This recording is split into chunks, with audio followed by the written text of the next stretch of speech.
Hey, top of the morning, everyone, especially to two-way all-star Shohei Ohtani. Samir, we just got to go over to this graphic. This man last night delivers his fourth straight start with double-digit strikeouts, 12 to be exact, against the Astros. What's funny is I saw some betting headlines yesterday that was like, the Angels stand no chance against the Astros.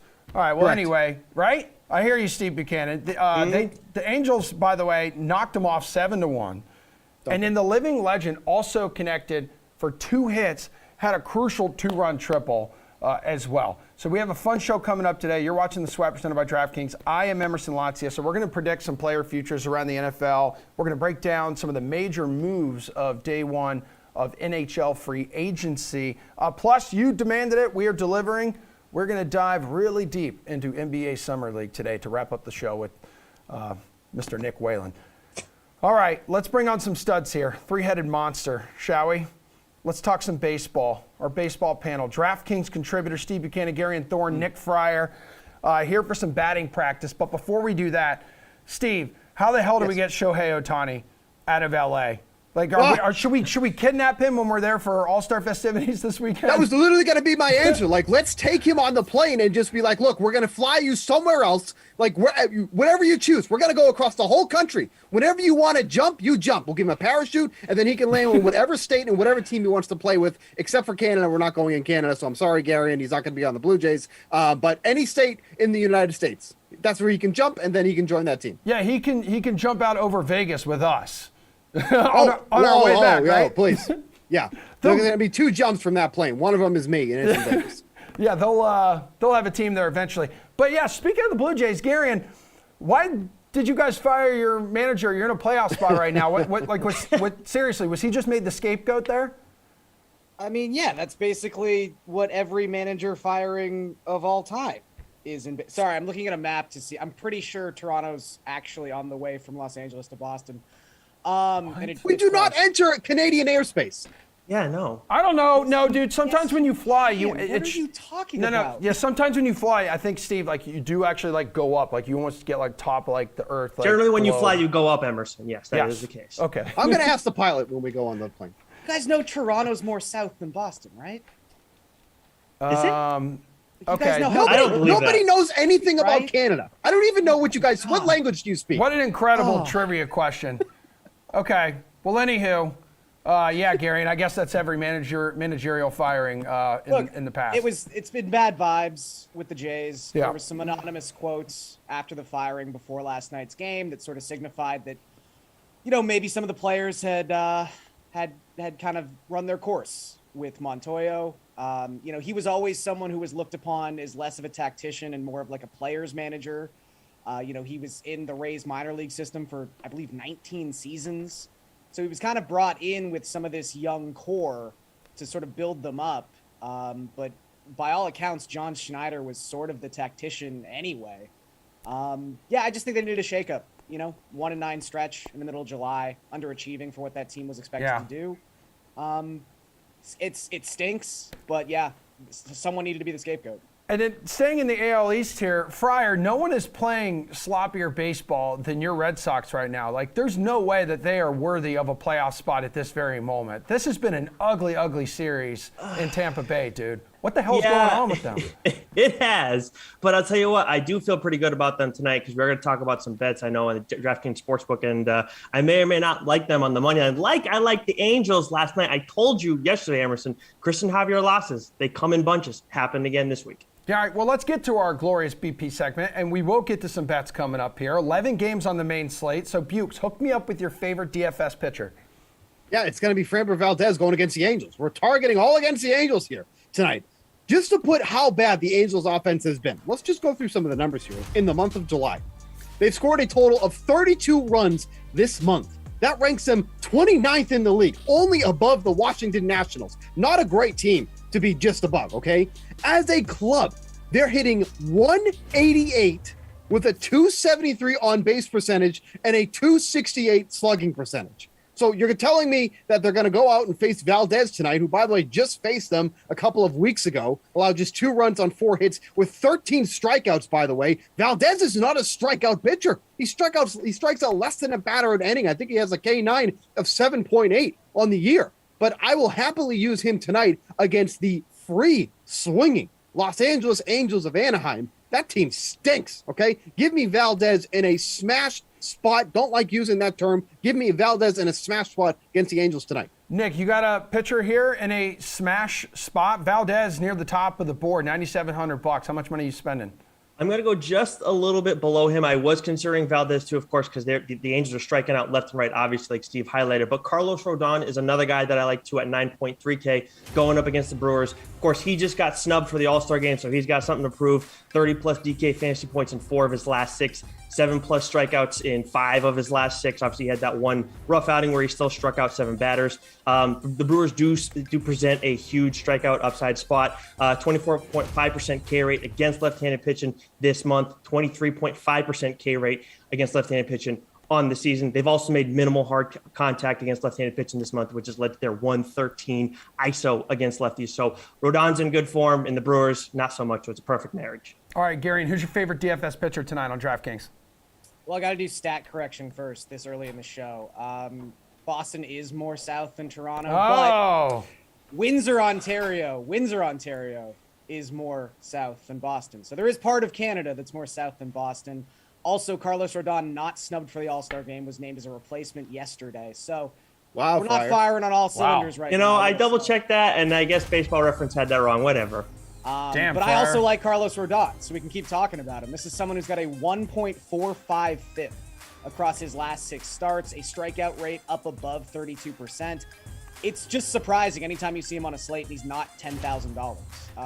I know it's kind of quirky because he's facing Corbin Burns. I guess they didn't want to have both those guys up over 10K. I don't know how the algorithm works. I often question the algorithm. So I don't really know what's going on with his pricing tonight. And also the Brewers as a matchup, as Nick was sort of alluding to. You know, Christian Yelich has missed the last couple games, so we don't quite know if he's going to be in there. And even if he was, the Brewers are very left-handed heavy. And it plays out across their splits for the season. They've got a 106 WRC plus against righties, one of the best in the league, just a 93 WRC plus against southpaws. So this lineup is not necessarily designed to be successful against a pitcher like Carlos Rodon. Yeah, Rodon's just been absolutely thriving with the Giants. Who is thriving in the box here? Your favorite DFS hitter, Nick? Yeah, so we got a guy going for Steve's Mariners tonight who we tend to target, Marco Gonzalez, pitching against the Rangers tonight. And I like Marcus Semien in this spot. I know he doesn't have crazy good career numbers against Gonzalez, so it makes him maybe a little bit apprehensive at 5.2K, but still he's been crushing left-handed pitching since June 1st. He's got a 480 ISO against left-handed pitching, 575 WOBA during that span, and his 36.4% hard contact rate and 59.1% fly ball rate indicates that he's going to continue to do well against left-handed pitching. So even though he's only done fine against Gonzalez over the course of his career, I still think he's in a great spot to go off. Dude, so what is that, 10 wins in a row now, Steve, for America's team? Yeah, of course it is. You know, everybody was laughing at me. Oh, you're still with the Mariners. Yeah, I still am. I'm still here, right? The party started here in Boston, and it's continuing on in Seattle. I also had Marcus Semien down. He's going to be the only guy who's going to produce against the Mariners tonight because the Mariners are going to win. Spoiler alert. We'll talk about them in a minute here. But, you know, just to pile on with what Nick was just saying here, Semien's averaging 10 DraftKings fantasy points against left-handed pitching this season. That's even with that putrid first couple months that he had on the season. But we don't have to worry about that. I mean, since the beginning of June, hitting 278 with a 368 WOBA, 11 home runs, 25 RBI. He has been the guy that the Rangers hoped he was. You just got to erase those first 2 months of the season, do a little Men in Black there, and just kind of forget about all that. So we'll take Semien tonight. That's the only guy in the Rangers we're interested in. That's the only thing about the Rangers we're interested in tonight because they're going to lose, by the way. But again, we'll talk about that later. But Semien, great hitter tonight. Nick's rolling his eyes like the Mariners can't win. They just won 10 in a row. What's your problem, right? The Orioles and Mariners, the hottest teams in baseball right now. Don't shake your head. But The Orioles, no, they're right. I'm all in on the Orioles. I was talking to Gary about it yesterday. Spencer Watkins, the dude is absolutely shoving right now. It's insane. Yeah. Gary, who are you looking at for a hitter tonight? I'm going to go with Marcus Semien's old teammate, Vladimir Guerrero Jr. This is a Eric Halterman special of just guy who's way, way, way too cheap. I didn't count all the players that Vlad is less expensive than because I didn't feel like doing that. But let's just say he's like the 60th most expensive hitter on this slate. It's probably not right, but it might be close. But he's $4,900. I know it hasn't been the Vladimir Guerrero Jr. season from 2021 in 2022, but this is still someone who comes into this game 97th percentile in average exit velocity, 89th percentile in expected WOBA. He's still having a fantastic season by any other stretch of the imagination.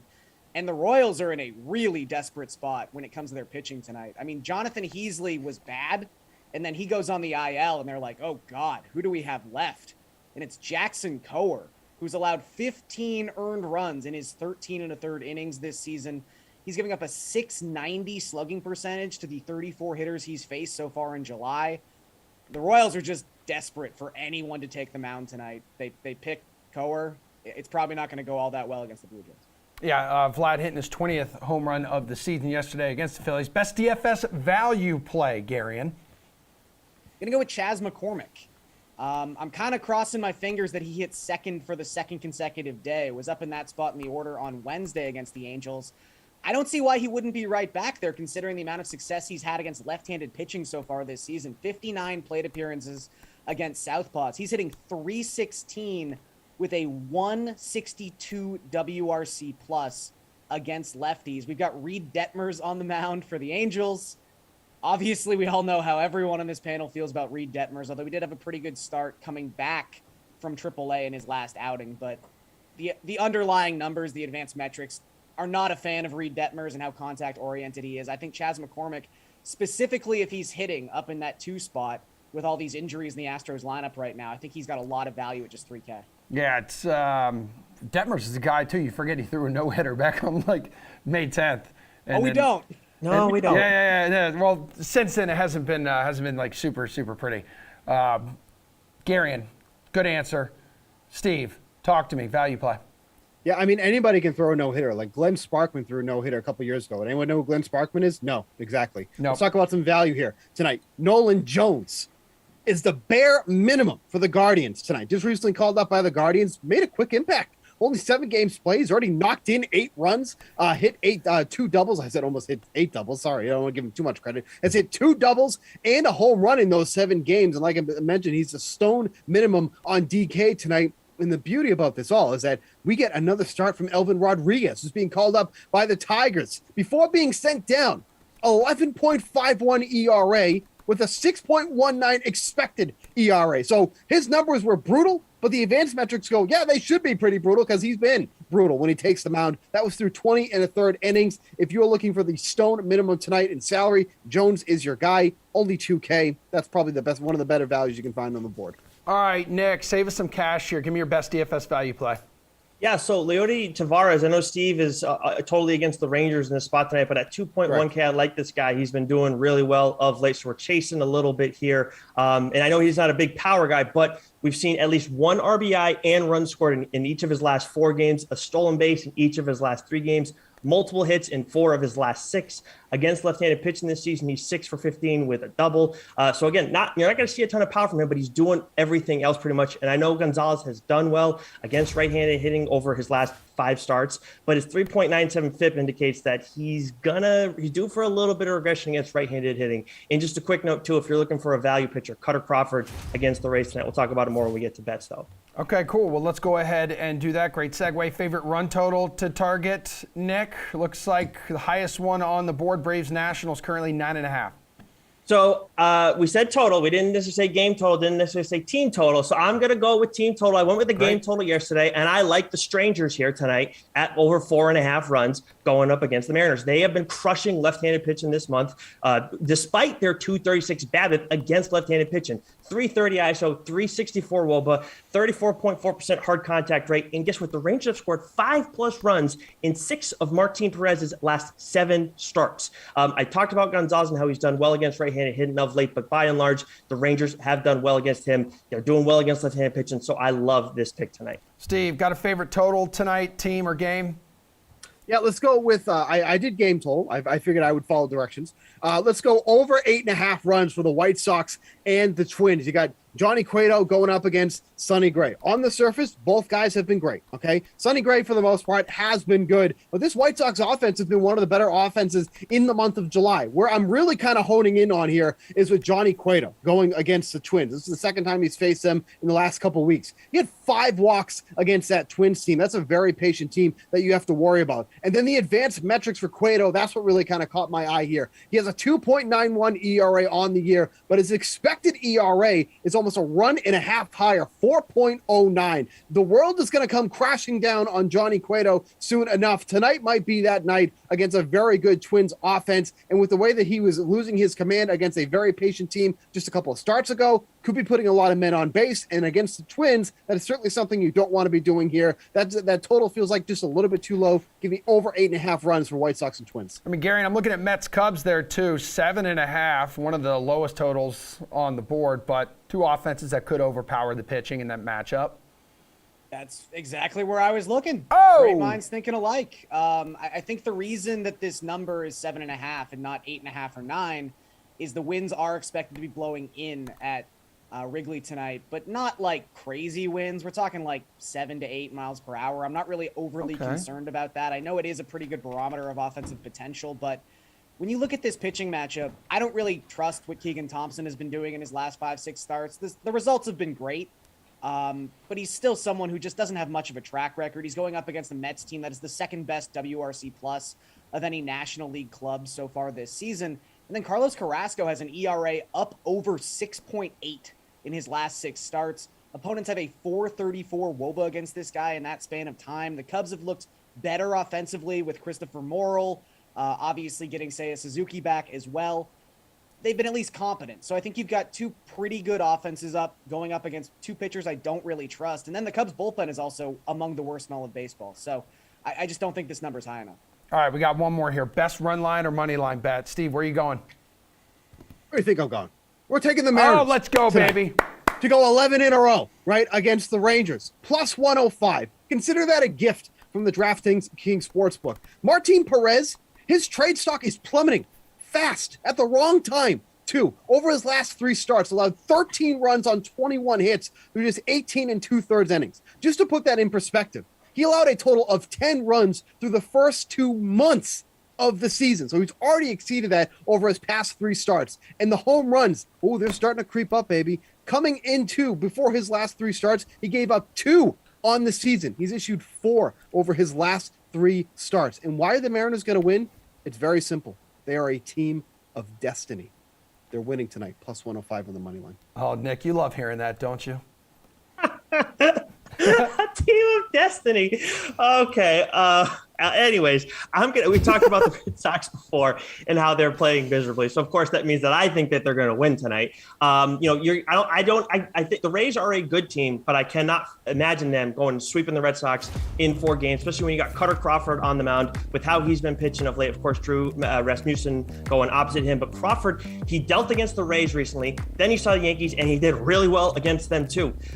When you look at the Red Sox too, I know they haven't had a ton of success against right-handed pitching. This is what we're talking about their hitters, but they're top 10 in hard contact rate and line drive rate against right-handed pitching this month. So they're hitting the ball well. They're just not getting that lucky. So that is just a lot of probability leaning towards them winning this one tonight. Best run line or money line bet, in your opinion, Garion? I'm just going to go with the Cardinals as pretty sizable home underdogs against the Dodgers. The magic Dodger pitching dust is starting to wear off for Tyler Anderson. He's not been quite as good, not quite as sharp his last 6 starts. He's got a 4.45 xFIP in that span of time. He's really not striking out anyone, which used to kind of be the one thing Tyler Anderson did well. Now he's just suppressing runs with magic. So I think it's all starting to fall apart for Anderson, and he's going up against a Cardinals team that has just crushed left-handed pitching all season long. They have the best WRC plus in the National League at 117 against Southpaws. I think the Cardinals are also, generally speaking, a pretty good team to bet at home. They are 27-19 playing in St. Louis so far this season. So at plus 135, I think there's a lot of built-in value there. All right, guys, before you go, Nick, does it surprise you that yesterday I found out that Steve is the dad who likes to get to the airport 4 hours before his flight? 4 hours before your flight? No, That's not surprising at all. No, that's not surprising true at all. 2 hours, I think, is how it should be done. Okay. Generally speaking, you're going to be fine on that front. I mean, 4 hours, Steve. Hey, Jeez, what's the hey. matter with you? Hey, Come on. What? Don't spread rumors that are. I'm not talking to you, Nick. I'm talking to Emerson. Don't spread rumors that aren't true. Okay, we're on national television. Don't spread these rumors out there. That's not true at all. That's what you do on national TV. What are you talking about? It's exactly what you do. well, Shut anyhow, up, Nick. at least we learned that Boston is still north of Toronto or south of Toronto, whatever it was, Garen. Do I need a passport for that? Yeah, you're going to need a passport Yeah, to go to LA. yeah, they're gonna ask for your passport on the plane. Okay. All right, guys. I'll make sure to pack that. We got to go. Guys, you guys waved to Windsor when you passed by. That's all I'm asking. We'll have winners and losers of day one of NHL free agency right after this quick break.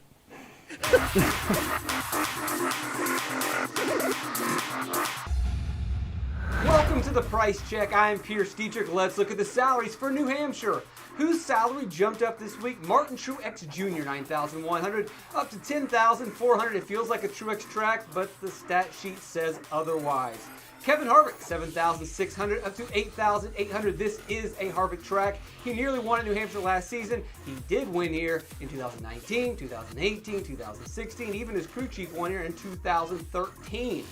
Joey Logano, $9,600 up to $10,800. Gateway is the closest comparable track, and Joey Logano won at Gateway. Whose salary dropped this week? Bubba Wallace, $8,700 down to $7,400. Michael Jordan made a statement by signing Tyler Reddick this week. Bubba, you got a year to figure this thing out. Daniel Suarez, $8,900 down to $7,900. Trackhouse has fast cars, but Daniel Suarez has struggled at the short flat tracks this season. Chris Buescher, $7,000 down to $6,100. He's not flashy, but he's the same old 15th to 20th place driver. $6,100, that's a bargain. Favorite play of the week?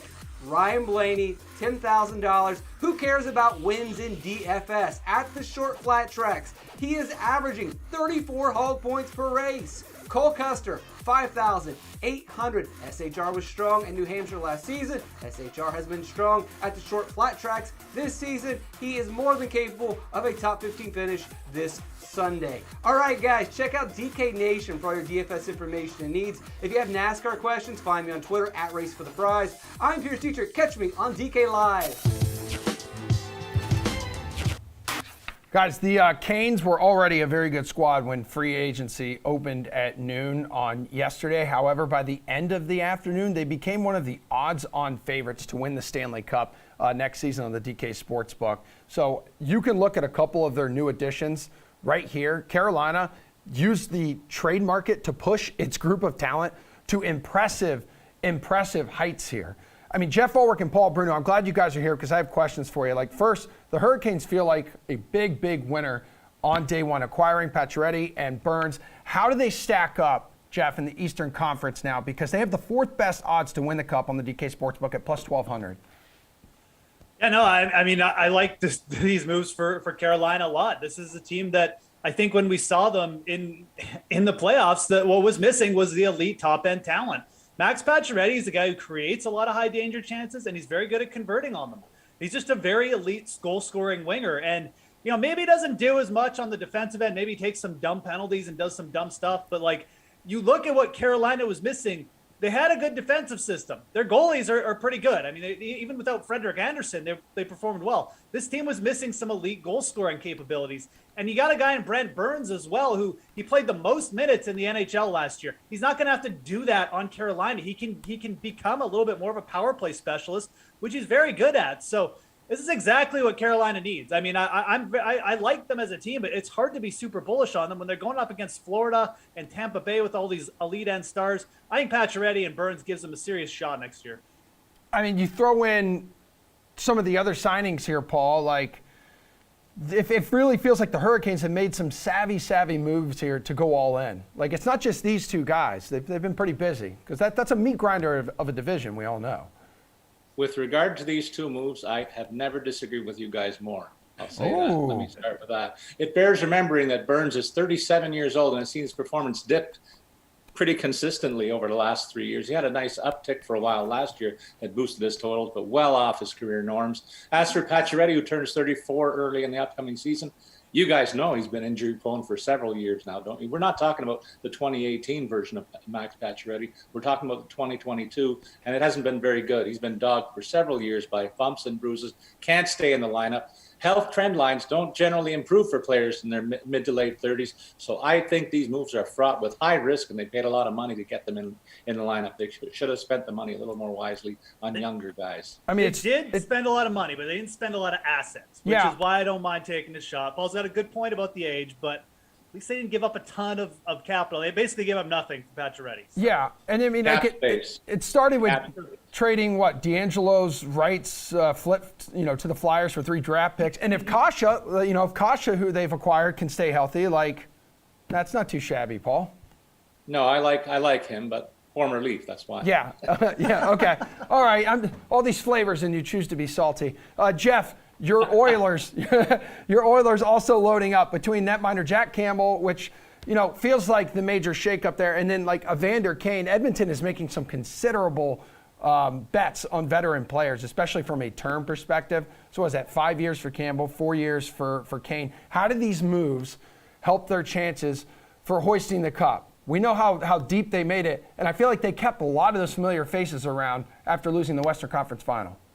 Yeah, look, I mean, when you are looking at Evander Kane for 4 years for $5 million, and then Pacioretty, who's like 4 years older and getting $7 million, like the Kane signing is extremely good. I mean, when you look at what some of the other guys were getting, who aren't as good as Evander Kane, quite frankly, and then you see the Oilers get him for 4 years for $5 million, it's a very good re-signing by them. Like, there's nothing wrong with the Evander Kane contract. He'll be 34 when the contract ends. That's absolutely fine.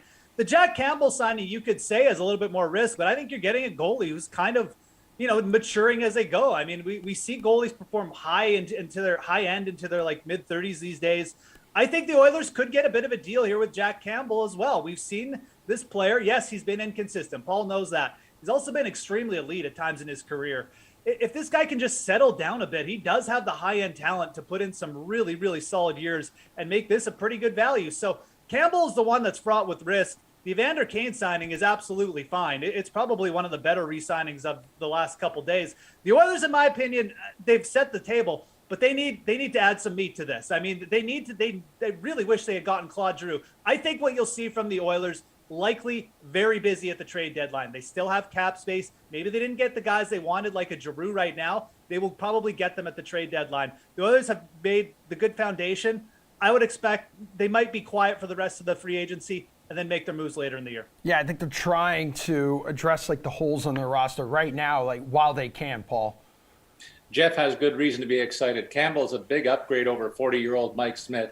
How much of an improvement will be determined by his health and his ability to play at least 50 games for the Oil. Yeah. He's been unproven in that particular area. He tends to go through slumps because of overwork, and he has to climb over that impediment, I'll say. Getting Evander Kane for such a reasonable cap hit of 5.125, a very solid move. I echo Jeff's sentiments there. This will be particularly impressive if he continues to deliver as he did in the postseason last year and keep away from the off-ice issues that have dogged him in the past. That's the key thing with him. But I really do like the moves that the Oilers made. The ability to get past these ifs, though, in both cases, will determine just how much of an upgrade they made with these two signings. Yeah, I mean, Campbell's a 30-year-old goalie, which, it surprises me when I look at his resume here, Jeff, that he's only played 135 regular season games like in the NHL. Yeah, I mean, he was basically a backup until he came to Toronto and had some really good stretch and finally put it together. And look, you can look at his season from last year, and I think injuries did kind of just hamper him a little bit, just kind of slowed him down. I think that Campbell is a player who, like you said, he's lightly used. I think that you will see him potentially put up his best years in the next few seasons. And I think that's why the Oilers potentially, it's 5 years, it's a big deal, but the average contract could easily work out to where they're getting like a top 10 goalie at just an insanely good price. So it's a good gamble. They really had no other option. Like Paul said, anything would have been an upgrade over the goaltender duo from last year. So it's fine. You can even overpay a little bit if you're Edmonton and net because, you have the other pieces in place. You need some stability back there, and they addressed it. All right, well, let's go back to the Metro division here. As I mentioned, it's a meat grinder. It's a division, too, that sent 4 teams to the playoffs last season with at least 100 points. So we mentioned what Carolina did moments ago, but the biggest league-wide move of the day, Johnny Gaudreau. Pint-sized Johnny Gaudreau linking up in Columbus. Paul, how does he fit in with this team? And can he exceed the 115 points that he scored last season with Calgary? That may be a challenge. Look, a lot of us are scratching our heads as to why he wound up in Columbus. Let me take a crack at that. The talk out of his camp seemed to indicate a desire to play closer to home. Well, he's achieved that marginally coming from Calgary down to Carolina, but it's nowhere near the Philadelphia, New Jersey areas that those teams were really targeting him, it seemed, as primary suitors. But I understand why Philly couldn't match up, because they just couldn't clear the contract situations with particularly JVR getting rid of that deal to make enough cap space available for him. But I also heard that New Jersey actually offered him more money than Columbus. So the only thing I can conclude is that he wants to be away from the limelight, and he's found a place to do that in Columbus. I think that we're anxiously awaiting his explanation for why he chose this route. That's my best guess. I wonder what Jeff thinks. Yeah, Jeff, I mean, Columbus is a team no one saw coming in the Johnny Gaudreau sweepstakes here. No, really. I mean, I don't know what to say about it. I really felt like, I mean, I said it yesterday. I was like, the Devils, it's a done deal. It makes too much sense. Yeah. But, Paul may be onto something. These hockey players, when they're picking places where they want to go and they kind of have, a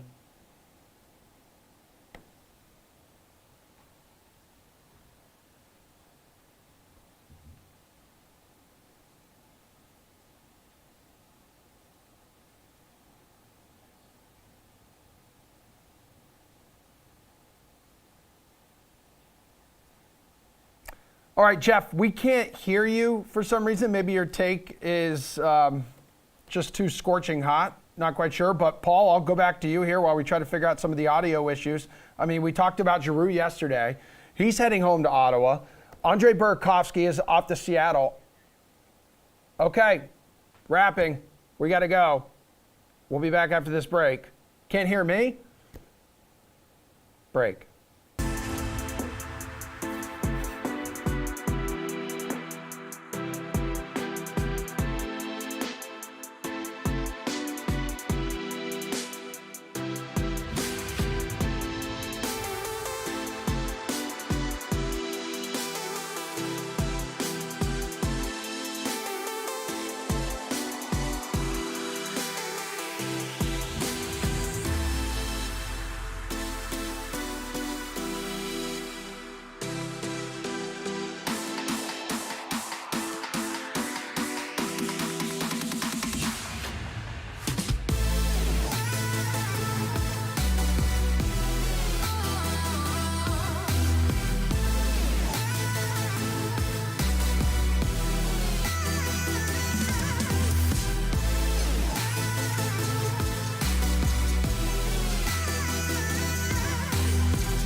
All right.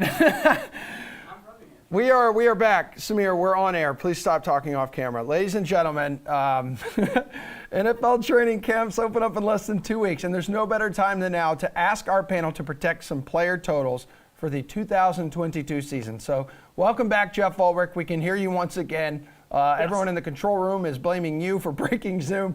And good morning to Pierce Dietrich and Reed T. Fowler. A not so good morning, though, to Chiefs tackle Orlando Brown, who's expected to hold out of camp. So he and Kansas City reportedly not close to an extension, one that he wants. So not great news for Patrick Mahomes, whose touchdown total in the DK Sportsbook, 34.5, which he has gone over the past 2 years, but no Tyreek Hill. We all know that. You want over or under this number, Reed? Like I got him right at 35, so I'm going to probably say under, even though that's over the 34.5, right? Just because the variance, when it comes down to it, right? We don't know how much of those touchdowns as Jeff leaves, like he usually does. We usually don't see it, right? Like the variance is how much does Tyreek Hill matter to this touchdown total, right? Like, yeah, I think he matters quite a bit because if he's not there, does someone like Travis Kelce get one-on-one coverage? Does someone like Demarcus Robinson, when he was there, get one-on-one coverage? I'd say quite a bit, right? And so I'm probably going to go under this. If you take a look at what Kansas City does, though, on second down, is they pass like 80% of the time, which is wild. I'd rather go to a guy like Brady, who I projected at 39 touchdowns at minus 110. He's over 35.5 right now, especially to Mike Evans. All right, you can get plus money on the under here, Pierce. Yeah, take the under. Tyreek leaving is going to be huge. As Reed mentioned, Travis Kelce is going to get a little bit more attention. He'll still be fine, but imagine you're the other defense. You no longer have to scheme or game plan for Tyreek Hill. You can pretty much cover all of your bases, and there's not very many bases to cover when you look at this Kansas City offense. Yeah, they got an MVS. Last year, he ranked 71st among 115 wide receivers. That's with the MVP quarterback and all the attention going over onto Devontae Adams. And that was his best season ever. He's not good. McCole Hardman is not a top 50 wide receiver. The running backs each rank in the bottom third, according to PFF. This offense is really weak. There's Travis Kelce. There's Patrick Mahomes. There's a decent line. And Orlando Brown, and he's more of a run-blocking lineman anyway, so I don't know if that's much of a big deal. The arrow is pointing downward for Kansas City, and every other team in the NFC West looks like they're going to go up.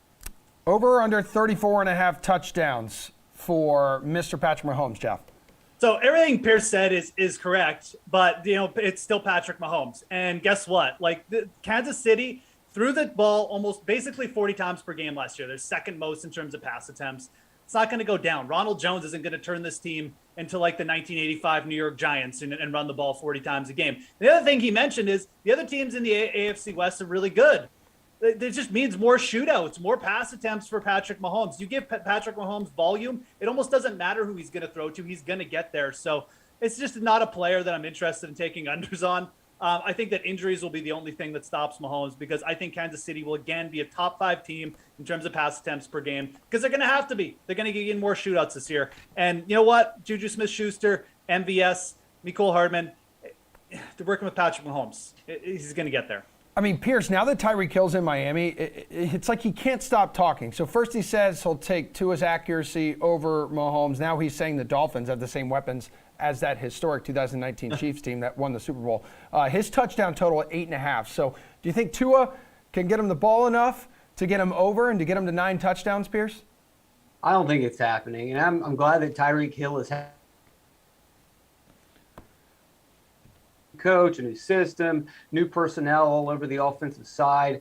I think a lot of things have to line up correctly right out of the gate for him to put up that big number. And a lot of his stats from last season, which was one of his best year ever, were from some monster games. You take out those monster games, and he's probably not going anywhere near this total. I also have fears about Miami, a warm weather team later on in the season, not being as productive in November and December. Also, their schedule is not really that easy. You've got New England, you've got 2 matchups against Buffalo, the AFC North, the NFC North, the NFC West. So not necessarily easy defenses to go up against.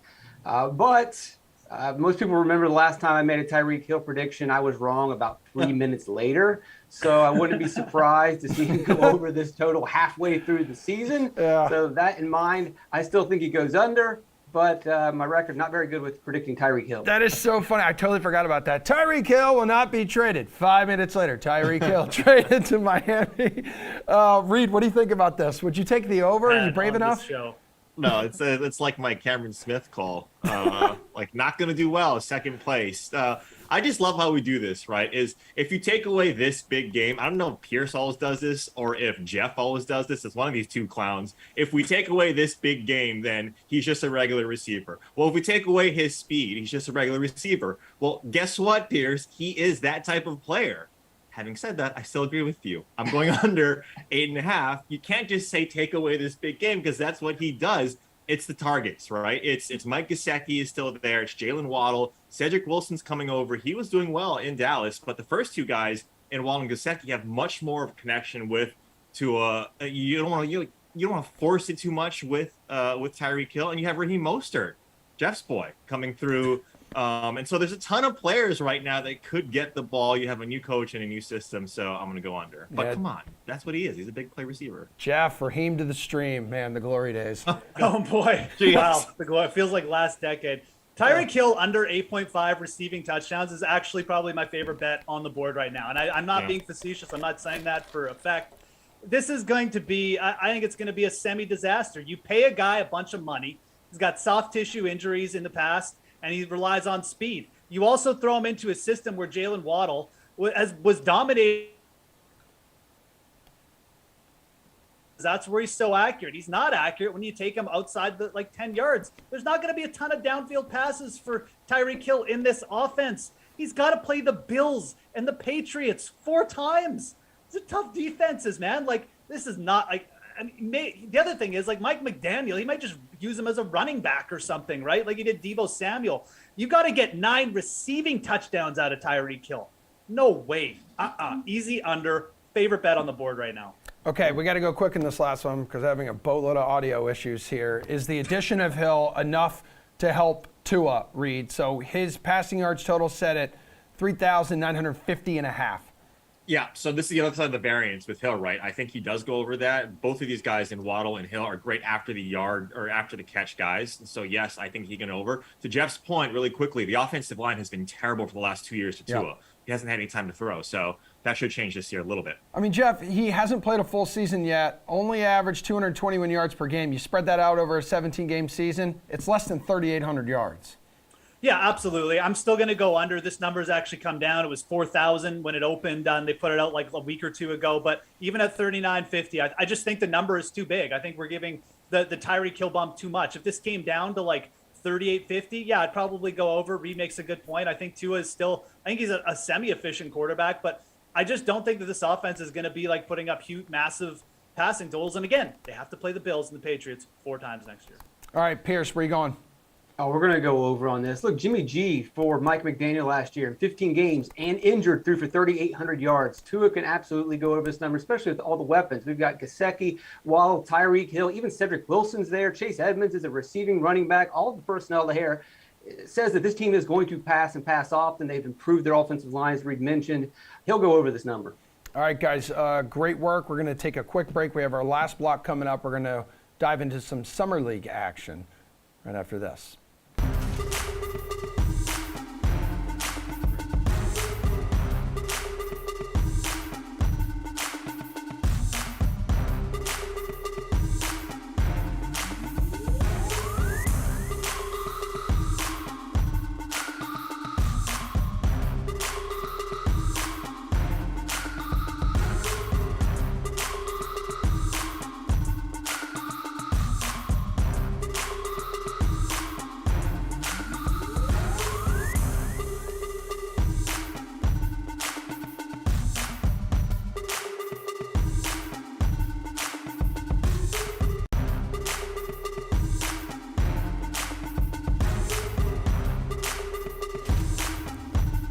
All right, let's just get right to it. We got some NBA Summer League action to break down with RotoWire's Nick Whalen. So earlier in the week here, dude, one of the biggest stories coming out of Vegas, the Magic shutting down #1 pick Paolo Banchero for the rest of the summer.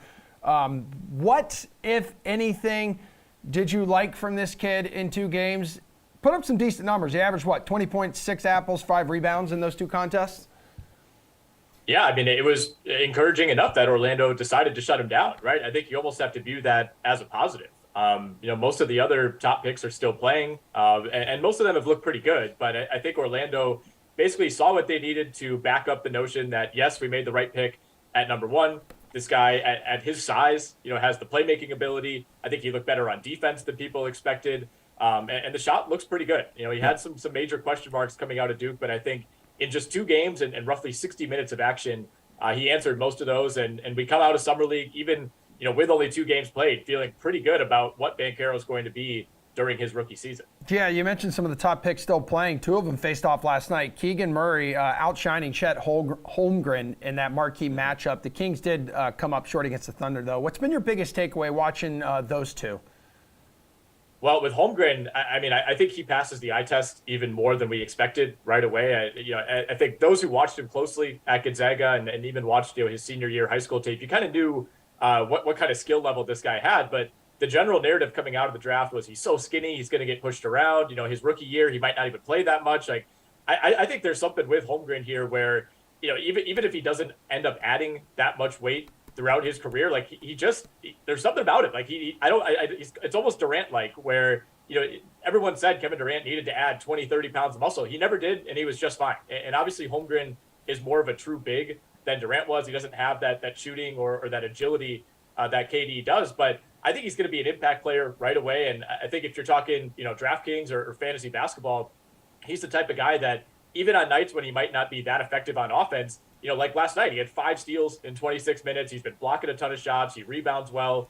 I think he's going to be a monster for fantasy purposes. And then on the other side of this, Keegan Murray has been maybe the steadiest of all these rookies so far. 20-plus points in every single Summer League game dating back to the California Summer League. He's just been really, really, really solid. And really, it's kind of what we saw from him at Iowa. It looks like it's translating. All right, well, just a few more days left of Summer League action. Looking ahead to tonight's slate here, Nick, which game or player are you excited to watch the most? Is there one that really pulls you in?